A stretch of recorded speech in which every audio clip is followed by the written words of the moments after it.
Can I just ask about the licensing and SLO? Do I understand that this will be a condition of licensing? Yes. Is there something to do with the standard of licensing? Because we raised this with Celtic. We were told, well, it depends on the level, the gold standard or the silver standard or whatever, and that you could get license without having an SLO, but it would be on that particular standard. Is that correct or not? The correct, well, as those clubs who were playing in Europe, in the Champions League or the Europa League, who want to be in those competitions next season will have to have an SLO. They have to have one. Now, what the SFA then decide for the rest, I'm still waiting to, James, do you know? I haven't been sent the actual licensing regulation that's been agreed. I know from the Scottish FA were one of the very first to respond and said that they were going to adopt, basically the wording that you've seen there will be adopted in the FA regulations. But it will be up to the SFA to decide that whether they, as I say, my information is it will apply only to SBL clubs, but it could be decided that it will go down further to different tiers. Somebody said the other second part of your question is about elected. It's, as I say, it's up to clubs then to decide how they go about the recruitment process.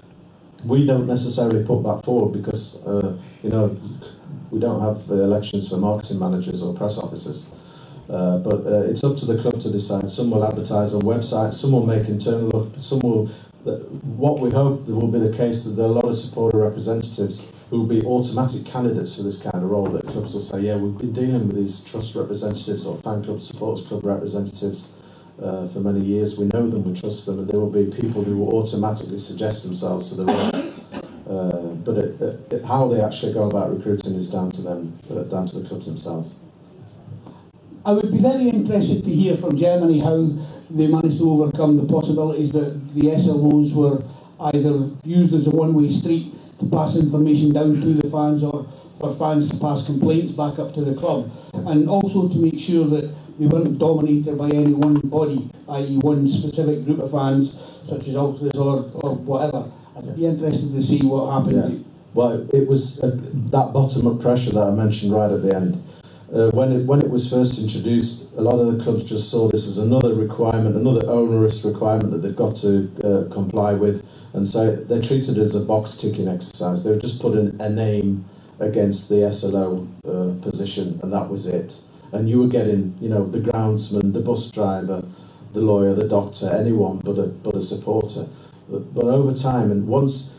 What UEFA have asked us to do is come up with best practice examples on a national level, but this will happen at best practice examples on a club level, where clubs that do have a genuine supporter in the role and where it's working, then fans at other clubs will start to say, well, hang on a minute, it's not working at our club, but it's working there. Why can't it be done like it's happening at club, X? That's how it works in Germany. Maybe it took 2 or 3 appointments before the right person was found. But it was that bottom-up pressure. A lot of these players, ex-players was a favourite. Well, let's give an ex-player the role. They soon dropped out because of the pressure that they were being put under by fans asking them for this and then making this inquiry. Can you do this for us? Hey, this happened to us at the last away game. What can you do about it? And they soon dropped out because of the demands of the job. It's a very demanding job. And the second part is quite clear. We say, well, I think what we want to do moving forward is to adopt the rule used in the Swiss Football League, where they've got in their guidelines quite clearly that any SLO, if they do hold a position in a supporters group, should resign that position, because the danger is, as you said, of the SLO being seen to represent one particular supporters group and not of the other, then that SLO won't be able to work effectively. It's happened already in countries in Denmark and Brøndby, for example, where the SLO was seen to be too representative of one ultras group and not of the other main supporters group, led to problems. So it's very clear that the SLO is there to represent, or be a voice, let's say, not to represent, to be the voice, or to lend a voice to supporters, everyone, every match-going supporter. I just think it would be very useful if that information was out there as to how it evolved in Germany and Yeah. other places. Well, maybe what we've done on the Supporters Direct website, we've just put up last week some FAQs. So maybe we can add that question to the FAQs because it's a good one. Okay, we've got time for a couple of questions. Anyone got anything else? No one? Last chance? In that case, a round of applause, please, for a very interesting presentation.